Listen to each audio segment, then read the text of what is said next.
चलो फिर स्टार्ट करते हैं। मॉडल पेपर 1 है ना। कौन सी बुक है वैसे? अवतार। ठीक, पढ़ो बेटा पहला क्वेश्चन सेक्शन ए का। In a system N electric dipoles are placed in a close surface, the value of emergent electric flux from enclose surfaces. अच्छा एक बात बताओ, अगर हमने किसी क्लोज सरफेस में डाइपोल रखा है, मतलब इक्वल प्लस क्यू और इक्वल माइनस क्यू चार्ज रखा है, तो हम कितने भी डाइपोल क्यों ना रख दें, उन्होंने बोला एन डाइपोल रखने हैं, कितने डाइपोल भी क्यों ना रख दें, बट उस केस में टोटल चार्ज तो अंदर जीरो ही रहेगा। अब टोटल चार्ज जीरो रहेगा तो गॉस लॉ क्या कहता है, फाई इक्वल टू क्या होता है, Q enclosed by epsilon not. तो ये किसके बराबर हो जाएगा, जीरो के बराबर। तो पहला ऑप्शन डी हो गया है ना। चलो दूसरा question, Kirchhoff's current law is a consequence conservation of current. किससे ऊपर होता है, चार्ज के ऊपर होता है। The current I is flowing in a coil of area A with the number of turns N. Magnetic moment का बेटा फॉर्मूला पूछा है केवल, है ना।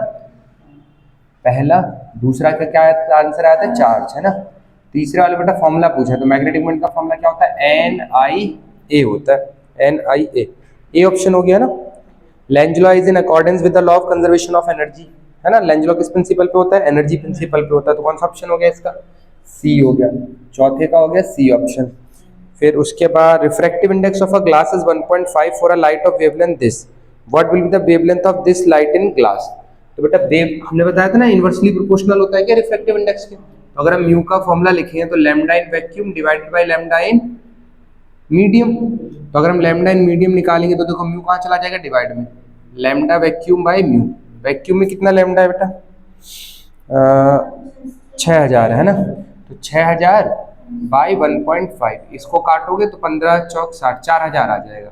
तो कौन सा ऑप्शन हो गया बताओ, सी ऑप्शन हो गया। Pure semiconductor at temperature 0 kelvin है। 0 केल्विन पे प्योर सेमीकंडक्टर कैसे बिहेव करता है बताओ, इंसुलेटर की तरह करता है, क्योंकि कोई बॉन्ड टूटता नहीं है तो कोई भी इलेक्ट्रॉन फ्री नहीं होते।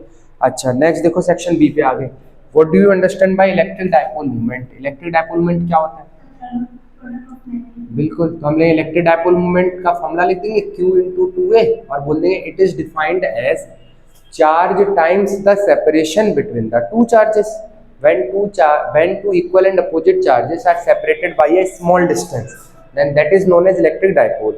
और चार्ज की उनके बीच के डिस्टेंस से मल्टीप्लाई कर देंगे तो उसको क्या कहते हैं, डाइपोल मूवमेंट।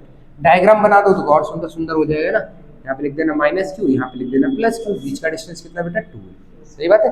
चलो next question, a sensitive instrument is to be shifted from the strong electric field in an environment, suggest a possible way. अगर हमें इलेक्ट्रिक फील्ड से बचाना है तो एक पॉसिबल वे बताओ, क्या हो सकता है बताना। इलेक्ट्रोस्टैटिक शील्डिंग, एक मिनट रुको, क्या हो गया हमारा बताओ, एक पॉसिबल वे बताओ जिससे हम इलेक्ट्रिक फील्ड से बचा सकते हैं अपने सेंसिटिव इंस्ट्रूमेंट को। क्या होगा बताओ, इलेक्ट्रोस्टैटिक शील्डिंग होगा क्या, इलेक्ट्रोस्टैटिक शील्डिंग, है ना। तीसरा देखो क्या है, state Kirchhoff second law. Kirchhoff second law क्या कहता है, the sum of all the voltages in a closed loop is equal to 0, है ना। तो हम कह रहे हैं summation of all the voltages in a closed loop is equal to, रुकी जाता है थोड़ी देर, पता चला उसमें आवाज ही गंदी गंदी आ रही है ना। चलो तो कौन सा पार्ट कर रहे थे, state Kirchhoff second law. Kirchhoff second law क्या कहता है, किसी भी क्लोज्ड लूप में सारे वोल्टेजेस का सम कितना होता है, 0 होता है ना। इसी बात को स्टेटमेंट में लिख देना, the sum of all the voltages in a closed loop is equal to 0। और उसके बाद इस फॉर्म में जरूर लिखना, इस फॉर्म में लिखो ना, टीचर पढ़ेगा भी नहीं तुमने क्या लिखा, डायरेक्ट नंबर, है ना। चौथा पार्ट देखो बेटा क्या कह रहा है, write down the units and dimension of magnetic dipole moment. तो मैग्नेटिक डाइपोल मोमेंट का देखो अभी हमने फॉर्मूला पढ़ा, आई ए होता है, तो इसकी एसआई यूनिट क्या हो जाएगी, एसआई यूनिट पूछी ना बस। हाँ, तो मैग्नेटिक मोमेंट का फॉर्मूला होता है भैया आई इंटू ए। तो इसका जो डायमेंशन होगा वो समथिंग एम्पियर मीटर स्क्वायर ना, एम्पियर मीटर स्क्वायर मतलब कितना हो जाएगा, LT2 हो जाएगा ना। तो इसका डायमेंशनल फॉर्मूला LT2 हो गया। चलो पांचवा देखते हैं, what are coherent sources. Theoretical question है, क्या लिखोगे, ऐसे दो सोर्सेज जिनकी फ्रीक्वेंसी सेम रहती है उनको क्या कहते हैं हम, कोहेरेंट सोर्स कहते हैं ना। The two sources which have same frequency is known as coherent sources. चल रहा है हाँ, the two sources which have same frequency are known as the coherent sources। ठीक है। चलो next, what do you understand by binding energy of the nucleus। binding energy क्या होता है, तो हम बोलेंगे ये कल वाले पेपर में भी था। देखो मान लो आपके पास न्यूक्लियस है, न्यूक्लियस में सारे के सारे न्यूक्लियन बाइंडेड है। अब इन सारे न्यूक्लियंस को अलग अलग करने के लिए न्यूक्लियर फोर्स लगते हैं ना, इनमें अलग अलग करोगे तो फोर्स लगानी पड़ेगी, मतलब काम कर रहे हो। तो सारे न्यूक्लियंस को न्यूक्लियस से दूर दूर करने के लिए जितनी एनर्जी रिक्वायर्ड होगी वही क्या कहलाती है, बाइंडिंग एनर्जी कहलाती है। एक और तरीके से भी लिख सकते हैं, जब सारे न्यूक्लियंस पास पास आए होंगे तो जितनी एनर्जी रिलीज हुई होगी वही क्या कहलाएगी, बाइंडिंग एनर्जी। ठीक, चलो उसके बाद what is the Gauss law in electrostatic. तो बेटा गॉस लॉ कल वाले पेपर में भी था, मैच कर रहा है पूरे पेपर में वहां से mostly. Gauss law in electrostatic देखो बेटा क्या होता है, it is defined as the total flux through a closed surface is equal to q time 1 by epsilon naught times the charge enclosed within the surface। ये वाला statement लिख दोगे और अंदर कितना लिख दोगे, q लिख दोगे, और फिर हाँ बस इतना, ये डायग्राम लिख देना। हाँ ये डायग्राम, ये और इसके नीचे लिख दोगे Gauss law states that the total flux through a closed surface is 1 by epsilon naught times the charge enclosed within the surface। ठीक है, चलो नेक्स्ट देखो क्या कह रहा है, what why are alloy used for making standard resistance coil. Resistance जो coil होता है स्टैंडर्ड रेजिस्टेंस का ना, उसको बनाने के लिए एलॉय का यूज क्यों करते हैं। तो इसको ऐसे लिखोगे, एलॉयज की रेजिस्टिविटी टेम्परेचर से इंडिपेंडेंट होती है, टेम्परेचर पे डिपेंड नहीं करती, इसीलिए स्टैंडर्ड रेजिस्टेंस को बनाने के लिए हम एलॉय का यूज करते हैं। ठीक, चलो next, define mutual inductance right side. ऐसा यूनिट म्यूचुअल इंडक्टेंस क्या होता है, जब भी किसी भी कॉइल में हम फ्लक्स वेरिएबल करंट पास करते हैं ना, तो उस कॉइल उस वेरिएबल करंट की वजह से नेबरिंग कॉइल में भी एक करंट इंड्यूस हो जाता है। इसी फिनोमिना को हम क्या कहते हैं, म्यूचुअल इंडक्टेंस कहते हैं। ऐसा यूनिट क्या होती है, हेनरी होती है। डायग्राम जहां पे पॉसिबल हो जरूर बनाना, जैसे म्यूचुअल इंडक्टेंस का ऐसे दो डायग्राम बना देना है ना। ठीक है, उसके बाद बेटा व्हाट आर सेमीकंडक्टर। तो सेमीकंडक्टर्स वो मटेरियल होते हैं जिनकी कंडक्टिविटी कंडक्टर और इंसुलेटर के बीच में लाई करती है। जैसे कंडक्टर सबसे अच्छे मटेरियल जिनसे इलेक्ट्रिसिटी कंडक्ट करवा सकते हैं, इंसुलेटर इलेक्ट्रिसिटी कंडक्ट नहीं करते। तो जिनकी कंडक्टिविटी इंसुलेटर और कंडक्टर के बीच में होती है उनको क्या कहते हैं, हम सेमीकंडक्टर कहते हैं। ठीक है, चलो explain the effect of doping on the conductivity of semiconductor. तो हम क्या बोलेंगे, डोपिंग करने से सेमीकंडक्टर की कंडक्टिविटी बढ़ जाती है। अगर हम एन टाइप से डोपिंग कराएंगे तो इलेक्ट्रॉन्स बढ़ जाएंगे, और पी टाइप से डोपिंग कराएंगे तो होल्स बढ़ जाएंगे। बस इतनी सी बात, लिखते इतना पालिक सी बात है ना। Define coefficient of self inductance, find the expression for self inductance of a long current carrying solenoid. अब देखो बेटा, एक तो डेफिनेशन है और दूसरा इसमें ना डेरिवेशन। उन्होंने पूछा कि सेल्फ इंडक्टेंस क्या होता है ये बता दो। लेट्स सी क्या होता है।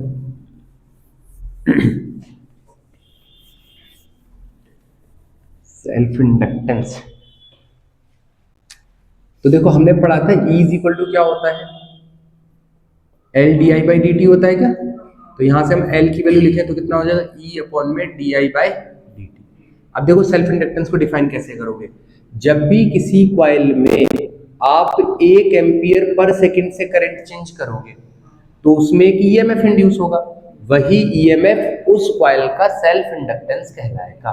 बोलो देखो कैसे लिखेंगे, when the current in a coil is changing at the rate of 1 ampere per second, then the EMF induced in the coil is known as the self inductance। समझ में आ गई बात नहीं। इसकी जगह 1 डालूंगा तो देखो L किसके बराबर आ रहा है, E के बराबर। उसके बाद क्वेश्चन है बोले डेरिवेशन करने के लिए, वो डेरिवेशन क्या है, L is equal to mu naught N square A by, ये फॉर्मूला लिख देना। ठीक है, मतलब डेरिवेशन करने के लिए बोला, इसका नहीं आएगा तो फिर बाद में पूछ लेना है ना अलग से।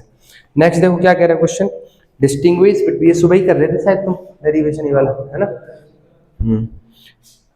फाइंड द एक्सप्रेशन, ये तो हो ही गया। Distinguish between electric motive force and terminal potential difference.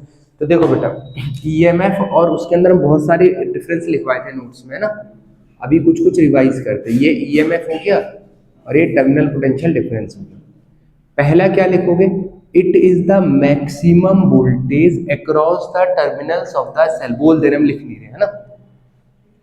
It is the maximum voltage across the terminals of the cell when it is in open circuit. जब ये ओपन सर्किट में होगा। Terminal potential difference क्या होता है, it is the potential difference across the terminals of the cell when the circuit is closed. एक बात। दूसरी बात, ईएमएफ कॉज है और टर्मिनल पोटेंशियल डिफरेंस इफेक्ट है। ईएमएफ की वजह से पोटेंशियल डिफरेंस आता है। अब आप सेल लगाओगे तभी तो पोटेंशियल डिफरेंस मिलेगा। तो ईएमएफ क्या है? कॉज है, और ये क्या है? इफेक्ट है। और देखो, जैसे मान लो हमने एक सर्किट बनाया है ना, अब हम आपसे पूछे ये पॉइंट ए है, ये पॉइंट बी है, ये पॉइंट सी है, तो हम बोले वी ए बी और बी ए बी सी ये दोनों अलग अलग होंगे कि सेम होंगे? अलग अलग हो सकते हैं, डिपेंड करता है। ये मान लो 10 ओम का रजिस्टर है, 20 ओम का है, तो अलग अलग होंगे ना। तो पोटेंशियल डिफरेंस किसी दो पॉइंट के बीच में अलग अलग हो सकता है, बट ईएमएफ किसी सेल का क्या होता है? कांस्टेंट होता है, उसकी मैक्सिमम वैल्यू फिक्स होती है, इतनी ही होगी। ठीक बात है कि नहीं? अच्छा, और ईएमएफ सेल की अपनी प्रॉपर्टी है, जबकि पोटेंशियल डिफरेंस डिपेंड करेगा एक्सटर्नल रेजिस्टेंस पे। कैसे एक्सटर्नल रेजिस्टेंस पे डिपेंड कर रहा है? देखो 10 ओम 20 ओम दोनों जगह अलग अलग आ रहा है, मतलब एक्सटर्नल रेजिस्टेंस पे डिपेंड करता है, बट एक्सटर्नल रेजिस्टेंस पे डिपेंड नहीं करता। ठीक, अभी पॉइंट्स एक बार दोबारा सुन लेना, नहीं आएंगे तो इतने पॉइंट लिख देना। ठीक, नेक्स्ट क्या बोला? देखो, prove that the electric potential at a point on a equatorial line of electric dipole is always zero. उन्होंने बोला एक डायपोल के इक्वेटोरियल पॉइंट पे पोटेंशियल क्या होता है? जीरो होता है। वाली बात प्रूफ कर दो। जो कितना आसान है, दिखाता है। कौन सा क्वेश्चन है? थर्ड है, क्वेश्चन नंबर 4 का थर्ड है ना, 4 का थर्ड पार्ट। देखो बेटा, ये माइनस क्यू हो गया, ये प्लस क्यू हो गया ना, ये हमारा इक्वेटोरियल पॉइंट है। अब अगर बिल्कुल बीचों बीच है तो डिस्टेंस इक्वल होगा क्या? इसको मान लो हमने क्या कह दिया? एक्स डिस्टेंस कह दिया, और इसको हमने क्या कह दिया? एक्स कह दिया। दोनों डिस्टेंस इक्वल होंगे मिड पॉइंट पे, है ना। अब अगर हम पी पे पोटेंशियल निकाले तो वीपी कितने के बराबर आएगा? बताओ। V1 प्लस V2 के बराबर। V1 को क्या लिखोगे आप? माइनस के Q by x, plus V2 को क्या लिखोगे? के क्यू बाई एक्स। ये माइनस साइन के साथ है, प्लस साइन के साथ, तो बताओ टोटल कितना हो गया? 0 हो गया। अब ये 3 नंबर का कैसे बनाया जाएगा? इसको लिखे consider a dipole having charge minus Q plus Q, consider a point at a distance x from the centre of the dipole, then potential due to plus charge है जितना, माइनस चार्ज है जितना, फिर दोनों को जोड़ो तो बड़ा हो जाएगा सफिशिएंट, है ना। मेन बात क्या थी वो समझ में आ गई? चलो, इसका क्वेश्चन बोला in an electric dipole two charge of plus 10 and minus 10 microcoulomb are separated by 2 centimeter. Calculate electric potential in axial position at a distance of 3 centimeter. चलो बेटा, ये दे रखा है माइनस क्यू, ये दे रखा है प्लस क्यू, है ना। ये डिस्टेंस दिया 2 सेंटीमीटर। हमसे बोला एक्सियल पॉइंट पे बता दो कितनी दूर? 3 सेंटीमीटर दूर, है ना। चलो कैलकुलेट करें। एक्सियल पॉइंट का फॉर्मूला क्या होता है? इलेक्ट्रिक फील्ड बतानी है ना, कैलकुलेट नहीं, इलेक्ट्रिक पोटेंशियल बताना। तो इलेक्ट्रिक पोटेंशियल का फॉर्मूला क्या होता है बताओ? 2kp by R square minus A square, ये फॉर्मूला होता है ना। अब देखो 2k की वैल्यू जानते हैं कितनी होती है? 9 इंटू 10 की पावर 9। p क्या होता है? q इंटू 2 है। q की वैल्यू कितनी दी है बताओ? 10 माइक्रोकूलम। तो हम क्या लिखेंगे? 10 इंटू 10 की पावर माइनस 6। q इंटू 2 है, 2 है कितना? 2 सेंटीमीटर, तो 2 इंटू 10 की पावर माइनस 3। क्या यहाँ तक सही है? अच्छा, अभी ये 2 हो गया, ये k होगा, और ये पूरा हमारा p हो गया, है ना। अपॉन में R square minus A square. तो आर क्या होता है? सेंटर से डिस्टेंस कितना दूर है? 3 सेंटीमीटर दूर है। इसको क्या लिखोगे? 3 का स्क्वायर माइनस ए कितना है? देखो 2 है 2 के बराबर, तो ए किसके बराबर? 1 के बराबर, तो 1 का स्क्वायर इंटू में 10 की पावर माइनस 4 लिख रहे हैं। ये इसलिए लिखा क्योंकि सेंटीमीटर का स्क्वायर हो रहा है। 1 सेंटीमीटर 10 की पावर माइनस 2 सेंटीमीटर स्क्वायर में 10 की पावर माइनस 4। ठीक है, चलो अब देखो कुछ कट रहा है। 2 2 जा 4, 4 9 जा 36, 0, है ना। अभी कितना हो जाएगा? 10 की पावर 9 और 6 3 9, ये तो पूरा कट जाएगा। 6 3 9 हो गया, और ये 10 की पावर प्लस 9 हो गया, तो 2 दूनी 4 9 36, 360 बाई कितना आ जाएगा? 3 3 या 9, 9 में से 1 गया 8 इंटू 10 की पावर माइनस 8 चौक 32, 8 पंजे 40 इंटू 10 की पावर 4। समझ में आया? और ये क्या है? क्या वोल्ट के बराबर आएगा क्या? इतना वोल्ट जनरेट होगा। मुश्किल था? आसान था। चलो जी, सेक्शन डी का अगला question, derive the formula for the resultant focal length of two thin lens. देखो इसको हम तुम्हें करवा दे रहे हैं क्योंकि छोटू सा है ना। जो छोटू छोटू डेरिवेशन है उनको तुम करवा दे, जो थोड़े ज्यादा ज्यादा बड़े हैं बस उनको नहीं करवा रहे। तो इन्होंने बोला कि दो लेंसेज है कांटेक्ट में बेटा, एक लेंस ये है और एक लेंस इसके कांटेक्ट में ये रखा। अब क्वेश्चन ने बोला कि इन दोनों लेंसेज की वजह से इक्विवेलेंट फोकल लेंथ क्या आएगी ये बता दो। तो इसको हम f1 कह देते हैं, इसको f2 कह देते हैं, ठीक। तो अगर हम लिखें four lens one, lens one की बात करते हैं, मान लो यहाँ पे हमारा ऑब्जेक्ट रखा है, ठीक, लाइट गई और ऐसे ऐसे करके यहाँ पहुंच गई समवेयर, ठीक। तो ये क्या हो गया हमारा u हो गया और ये हमारा b डैश हो गया। पहले लेंस की बात करेंगे, फाइनल इमेज यहाँ नहीं बनी है, बी वाला लेंस भी तो मोड़ेगा ना। तो क्या लिखेंगे फोर लेंस वन, देखो 1/f1 is equal to 1/v dash minus 1/u, equation number 1 कह दो। अब देखो ये लेंस यहाँ, ये वाला लेंस मोड़ेगा तो ऑब्जेक्ट समवेयर यहाँ बन जाएगी इमेज इसकी, गई लाइट पहले सीधी चली गई थी, अब ये इस लेंस मोड़ेगा तो थोड़ा और मुड़ जाएगी ना। तो ये फाइनल डिस्टेंस मान लो कितना हमारा v है, फाइनल इमेज जो बनती है उसको v कहते हैं, ठीक। तो फोर लेंस टू अगर हम लिखें तो ये कितना हो जाएगा 1/f2 is equal to 1/v minus 1/u होता ना। तो 1/v कितना है जरा बताओ, v के बराबर ही है, माइनस u की जगह कितना डालोगे बताओ, u की जगह b डैश डालेंगे क्या। इस वाले लेंस के लिए क्या ये ऑब्जेक्ट की तरह काम करेगा, देखो ये लाइट यहाँ पहुंची तो इस लेंस के लिए तो ये ऑब्जेक्ट है, f2 के लिए जो लेंस 2 है इसके लिए देखो ये ऑब्जेक्ट है और ये इमेज है। लेंस 1 के लिए ये ऑब्जेक्ट है और ये वाला पॉइंट इमेज है। ये वाली बात समझ में आई, बस हो गया फिर 1/b माइनस 1/u की जगह क्या लिख देना चाहिए 1/v डैश। ये समझ में आया कैसे किया, बस दोनों इक्वेशन को जोड़ दो, एडिंग 1 एंड 2 कितना हो जाएगा देखो 1/f1 प्लस 1/f2, बेटा v डैश कट जाएगा, बचेगा कितना 1/v माइनस 1/u। अच्छा इसको हम कुछ जानते हैं 1/v माइनस 1/u किसके बराबर होता है, इक्विवेलेंट फोकल लेंथ के बराबर होता है। तो हम इसको क्या लिखेंगे 1/f1 plus 1/f2 is equal to 1/f, इतना सा डेरिवेशन था, बस दो बार लेंस फॉर्मूला लिख के ऐड कर देना था, ठीक। चलो next question, right ampere circuital law. तो एम्पियर सर्किटल लॉ क्या होता है देखो भाई, पेपर तो एकदम मैच कर रहा है कल वाले पेपर के साथ, कल जो सॉल्व करवाया ना हमने एकदम वैसा ही है। क्वेश्चन ने बोला राइट एम्पियर सर्किटल लॉ। तो एम्पियर सर्किटल लॉ क्या होता है, let me tell you, question number 5 है नहीं। एम्पियर सर्किटल लॉ कहता है कि the line integral of magnetic field का line integral over a closed loop is equal to mu naught times the current passing through the loop.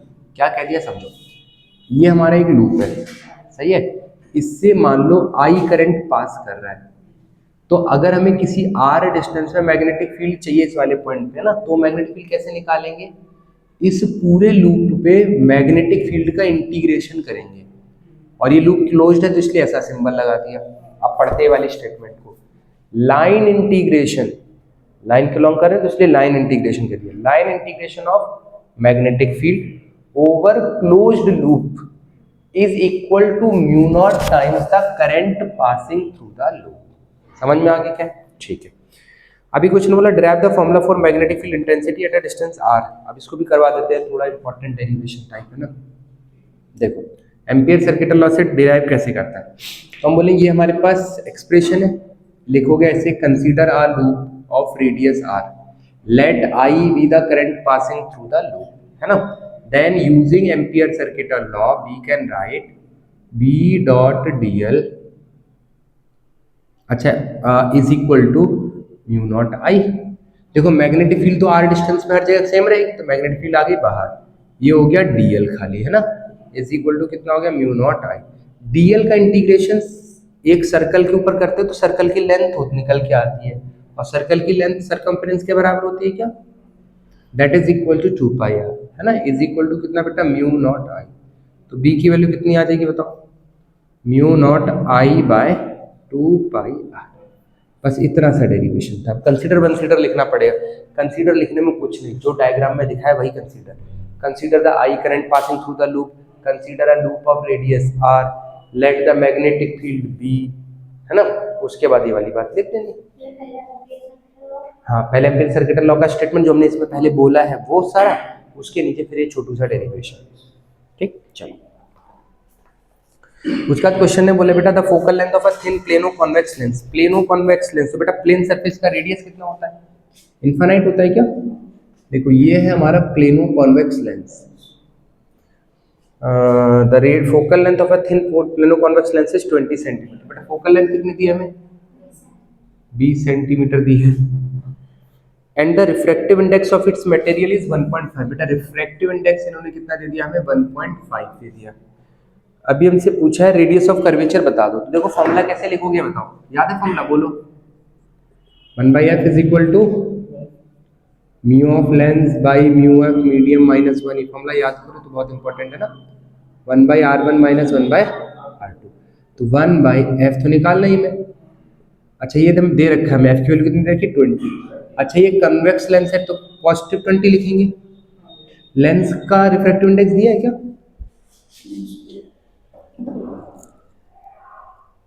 हाँ, material का refractive index दिया 1.5। बेटा मीडियम का नहीं दिया तो उसको 1 मान लेंगे। तो 1 मतलब ये इसको तो लिखने की जरूरत ही नहीं है। इनटू में 1/r1। तो बेटा 1/r1 कैसे लिखोगे? r1 ये है, ये कैसा होगा? इन्फिनिटी होगा क्या? प्लेन सरफेस है तो प्लेन सरफेस का r इन्फिनिटी होता है। Minus 1/r2। r2 किसका है? इस वाले का रेडियस ऑफ कर्वेचर। इस तरफ मेजर कर रहे हो तो नेगेटिव होगा क्या? क्योंकि लाइट ऐसे जा रही है, आप मेजरमेंट ऐसे कर रहे हो तो अपोजिट डायरेक्शन में मेजरमेंट कर रहे हो, तो इसका मतलब नेगेटिव होगा ना। क्या लिख देंगे? माइनस का r लिख देंगे। ठीक है, तो 1/20 इज इक्वल टू, यहाँ से बचेगा बेटा 0.5, यहाँ से बचेगा 1/r। पॉइंट हटाओ, नीचे कितना आ जाएगा? 10। 5 दूनी 10। कितना हो गया बेटा? 1/20 is equal to 1/2r। Cross multiply करो, 2r इज इक्वल टू 20। तो r की वैल्यू कितनी आ जाएगी बताओ? बोलो। डिवाइड हो जाएगा ना 2 उधर जाके, तो r की वैल्यू कितनी आ जाएगी? 10 सेंटीमीटर। ठीक, तो लेंस मेकर फॉर्मूले के ऊपर तो क्वेश्चन वैसे ही इंपॉर्टेंट होते हैं। देखो 3 हो गया। What is nuclear fusion? Explain with example. अब देखो न्यूक्लियर फ्यूजन क्या होता है हम जानते हैं ऑलरेडी। क्या होता है बोलो? न्यूक्लियर फ्यूजन एक ऐसा प्रोसेस होता है जिसमें दो लाइटर न्यूक्लियाई एक दूसरे के साथ जुड़ते हैं और जुड़ के क्या बनाते हैं? एक हैवी न्यूक्लियाई बनाते हैं। फ्यूजन मतलब होता है जुड़ना। ऐसे हमसे पूछे what do you mean by nuclear fusion तो हम क्या बोलेंगे? हो चुका है न्यूक्लियर फ्यूजन, तो हम बोलेंगे when two lighter nuclei combine with each other to form a heavier nuclei then this reaction is known as nuclear fusion reaction. और वहीं अगर हमें न्यूक्लियर फ्यूजन पूछा जाता, जो कि फिलहाल इस क्वेश्चन में नहीं पूछा, तो न्यूक्लियर फ्यूजन में हम क्या बोलते हैं? When a heavy nuclei breaks down into 2 or more lighter nuclei, then it is known as nuclear fission। कल वाले सैंपल पेपर में बेटा हमने ये लिखवाया है ना, तो प्लीज कल वाला पेपर जरूर देखना, है ना। जो उसमें है ना, उसमें न्यूक्लियर फ्यूजन दोनों समझाएंगे। चलो अब इधर आ जाओ। देखो इन्होंने बोला एग्जाम्पल भी एक्सप्लेन करो, तो एक एग्जाम्पल लिख देते हैं। देखना 1H2 प्लस 1H2, ये हमने क्या लिख दिया? ये कौन सा है? ये ड्यूटेरियम है क्या? हाइड्रोजन का आइसोटोप्स होता है ना, मास नंबर 2 है, प्रोटॉन 1 है, तो ये क्या हो गया? हमारे ड्यूटेरियम हो गया। अब ये जुड़ के क्या बन जाता है? देखो एक हीलियम बन जाएगा। एग्जाम्पल याद रख लेना, एक ही एग्जाम्पल याद रख लो हो जाएगा। 1 हीलियम 2 होना चाहिए ना यहाँ पे। हाँ ठीक है, 1H3 प्लस 1H1, इसको तो आपको याद ही रखना पड़ेगा ना। There is no other option. एक रिएक्शन याद रखना, यहाँ पे लिख देना, फिर क्या कुछ ना थोड़ी थोड़ी एनर्जी रिलीज हुई, एनर्जी लिख देना। एक एग्जांपल याद रख लो फ्यूजन का। ठीक, तो हमसे न्यूक्लियर फ्यूजन का, सॉरी हम न्यूक्लियर फ्यूजन पूछे तो हम क्या बोलेंगे? जब दो स्मॉलर न्यूक्लियाई कंबाइन होकर हैवी न्यूक्लियाई बनाते हैं तो उसको कहते हैं न्यूक्लियर फ्यूजन। जब एक हैवी न्यूक्लियाई 2 और 2 से ज्यादा न्यूक्लियाई में टूटता है उसको कहते हैं न्यूक्लियर फ्यूजन। समझ में आया? इस फिलहाल इस क्वेश्चन हमसे ना न्यूक्लियर फ्यूजन पूछा गया था, तो फ्यूजन क्या होता है समझ में आ गया? ठीक, नेक्स्ट क्वेश्चन देखो क्या कहते हैं। तो वो डेफिनेशन लिख देना और एग्जांपल लिख देना। In Young's double slit experiment 2 coherent sources. एक मिनट आते हैं, हम नीचे 10th के बच्चे आ गए होंगे ना, उनको बोल के आगे वरना कुछ नहीं। चलो नेक्स्ट देखो क्वेश्चन है बोला in Young's double slit experiment two coherent sources S1 and S2 are placed at a distance d from the screen such that a bright fringe is obtained at a distance x from the center of the screen. Give the value of x for which there is a bright fringe. ये 3 number में क्या है पूछें, देखना जरा इधर क्या कह रहे हैं बेटा क्वेश्चन, ऐसा डायग्राम बना देना, ठीक है। क्वेश्चन ने बोला है कि यहां से d डिस्टेंस दूर दो सोर्सेज रखे हैं, ये S1 हो गया, ये S2 हो गया। अब सेंटर से कुछ x डिस्टेंस दूर क्या बन रही है, ब्राइट फ्रिंज बन रही है। सेंटर से कितनी दूर बन रही है, x डिस्टेंस दूर ब्राइट फ्रिंज बन रही है। Find the value of x। अब x की वैल्यू कैसे निकालेंगे जरा हमें बताओगे एक बार। तो हम बोलेंगे इन दोनों जगह से फॉर ब्राइट फ्रिंज, फॉर्मूला ही लिखना है कुछ और नहीं। ब्राइट फ्रिंज के लिए डेल्टा x किसके बराबर होता है बेटा, n लैम्डा के बराबर होता है ना। और यहाँ पे डेल्टा x का जनरल फॉर्मूला क्या था, अगर इस डिस्टेंस को d कहते हैं, इसको थीटा कह देते हैं, तो जनरल यही तो डेल्टा x था, पार्ट डिफरेंस। तो डेल्टा x किसके बराबर था, d साइन थीटा के बराबर था। तो d sine theta is equal to n lambda लिख दोगे, फिर लिखोगे sine theta is equal to n lambda by d। फिर बोलोगे यहाँ पे थीटा बहुत छोटा है, तो थीटा बहुत छोटा, तो साइन थीटा और टेन थीटा क्या हो जाएंगे, equal. Tan theta is equal to n lambda by d, ठीक है। अब अगर मैं यहाँ से टेन थीटा लिखना चाहे बेटा, तो देखना ये डिस्टेंस बाई ये डिस्टेंस, जैसे यहाँ बीच में से हम एक लाइन भेज देते, ये देखो ऐसे, ये एंगल भी क्या होता है हमारा, थीटा होता है, डेरिवेशन में करते हैं तब, है ना। अब अगर हम यहाँ से टेन थीटा लिखना चाहे तो x अपॉन में d परपेंडिकुलर बाई बेस, तो क्या लिखना चाहिए, x अपॉन में d is equal to n lambda by d। तो x की वैल्यू कितनी आ जाएगी बताओ, n लैम्डा d बाई, किसके लिए आ गई है, ब्राइट फ्रिंज के लिए आ गई। समझ में आ गई बात कि नहीं, पोजीशन ऑफ ब्राइट फ्रिंज, ठीक। चलो नेक्स्ट क्वेश्चन देखो क्या कह रहे हैं। A small telescope has an objective of focal length 144 centimetre. बोला एक टेलीस्कोप है, उसका ऑब्जेक्टिव लेंथ कितनी, फोकल लेंथ का बेटा 144 सेंटीमीटर। उसके बाद क्वेश्चन ने बोला है and an eyepiece of focal length 6 centimetre. F E की वैल्यू दे रखी कितने बेटा, 6 centimetre. Calculate the magnifying power of the telescope. बोला मैग्नीफाइंग पावर बता दो। अब देखो आपको फॉर्मूला याद होगा तब इस क्वेश्चन को कर लोगे तुरंत। And what is the distance between objective and eyepiece. देखो मैग्निफिकेशन का फॉर्मूला क्या होता है, F O by F E into 1 plus F E by D, ये होता है मैग्निफिकेशन का फॉर्मूला, है ना। और एफ ओ कितना है बताओ, 144, एफ ई कितना है 6 है, 1 प्लस एफ ई कितना है 6, डी कितना होता है 25, नहीं दे रखा तो 25 मान के चलेंगे, है ना। अब देखो काटो बेटा, 6 कितनी बार में जाएगा, 6 दूनी 12, 6 चौक 24, तो कितना आ गया 24 इंटू 1 प्लस 6 बाई 25 करो कितना आ जाएगा, बहुत छोटा आएगा, 0.25 दूनी 50, 25 0.24 आएगा, है ना। तो 24 इंटू 1.24 कर दो कितना आ जाएगा, 24 चौक 96, 24 दूनी 48 और 9 57, 24 24 5 29, तो कितनी आ गई 29.76। मैग्निफिकेशन कितनी 29.76। अभी हमसे क्वेश्चन ने पूछा है कि दोनों लेंसेज के बीच का गैप भी बता दो, तो गैप कैसे बताएंगे, लेट्स सी।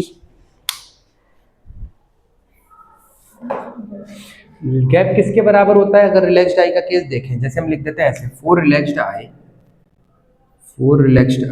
टेलीस्कोप है ना, तो डायरेक्टली हो सकता है बेटा। लेंथ जो होती है ना वो किसके बराबर होती है, F O plus F E के बराबर होती है रिलैक्स्ड आई के लिए ना। एफ ओ कितना है हमारा 144, एफ ई कितना है बेटा 6, तो लेंथ कितनी हो जाएगी 150 सेंटीमीटर। तो कितनी लेंथ होगी 150 सेंटीमीटर, और जितना याद रखना है, ठीक। नेक्स्ट क्वेश्चन, फॉर्मूला बेस्ड था एक, अगर लेंथ निकालने के लिए आता है तो। अगला क्वेश्चन करते हैं। 3 light rays red green and blue are incident on a right angle prism ABC at face this. Red green and blue की वेवलेंथ का रिफ्रैक्टिव इंडेक्स दे रखा है। Out of 3 which colour ray will emerge out of face AC, justify your answer. चलो देखते हैं बेटा, देखो कुछ लाइट हो सकती है TIR कर जाए डिपेंडिंग ऑन के एंगल ऑफ इंसिडेंस कितना है ना, ठीक है। जरा देखो कैसे करना है, ये थोड़ा इंपॉर्टेंट टाइप ऑफ क्वेश्चन। ध्यान से देखना, ये आ जाएगा ना तो बेटा यूपी बोर्ड में बहुत सारे बाल क्वेश्चन नहीं होगा, एक दो तो दूर की बात, ध्यान से समझना ना, ये थोड़ा सा सोचने वाला है। ये लाइट रे सीधी चली गई, ये भी सीधी चलेगी और ये भी सीधी चलेगी। बेटा ये एंगल 45 डिग्री दिया है, ध्यान से समझना ना। तो इस वाले फेस पे देखो ये सारे एंगल 45 ही होंगे, कैसे देखो 45, 90, 45, 45, तो ये सारे एंगल ऑफ इंसिडेंस कितने आ गए 45। अब सोच के देखो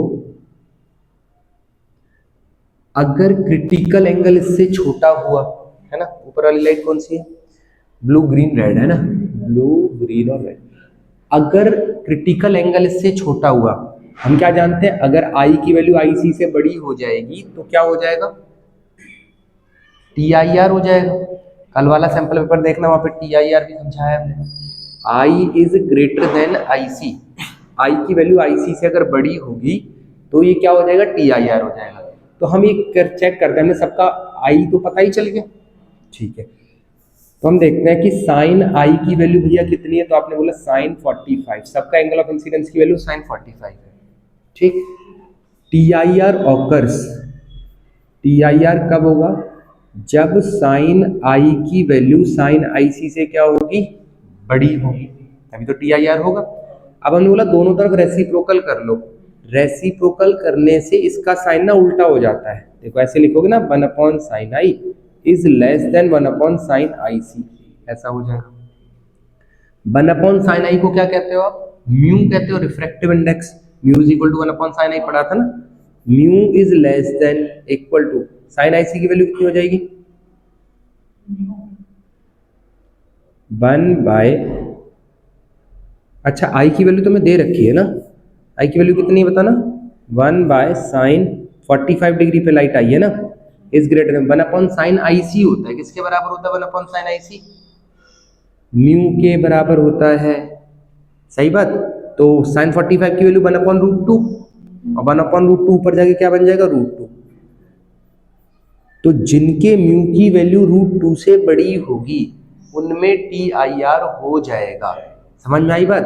जिनके म्यू की वैल्यू, देखो फिर से समझाते हैं, टी आई आर ऑकर कब होगा, जब साइन आई की वैल्यू साइन आई सी से बड़ी होगी, ये कंडीशन होती है टी आई आर की। दोनों तरफ हमने रेसिप्रोकल कर दिया क्योंकि हम इस फॉर्मूले को कन्वर्ट करना चाहते हैं रिफ्लेक्टिव इंडेक्स के टर्म्स में, तो ये बन गया 1 साइन आई, ये बन गया 1 साइन आई सी। रेसिप्रोकल करने से ना इसका साइन उल्टा हो जाता है, लेस ग्रेटर देन था, देखो लेस देन हो गया, ठीक। 1 साइन आई हमें पता है, आई कितना 45 डिग्री तीनों लाइट के लिए, 45 लिख दिया। 1 साइन आई सी इसका फॉर्मूला होता है म्यू का होता है, तो इसको क्या लिख दिया, म्यू लिख दिया। यहाँ तक कहानी बढ़िया।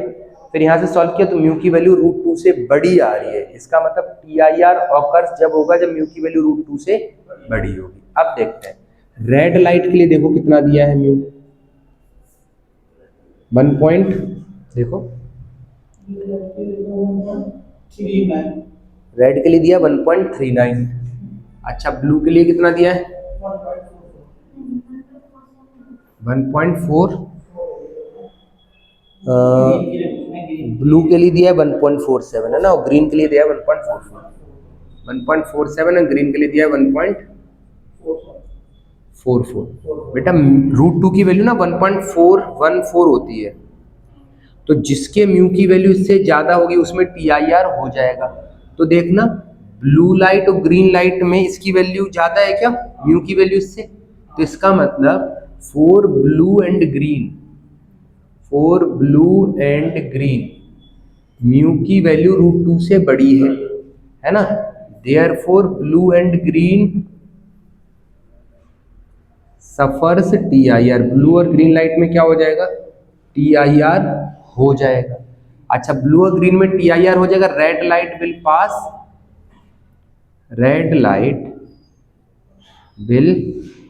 पास फ्रॉम सरफेस, इसका नाम क्या, एसी सरफेस है क्या, देखना एक बार, हाँ तो red light will pass from surface AC, इसका मतलब रेड लाइट एसी सरफेस से पास होगी।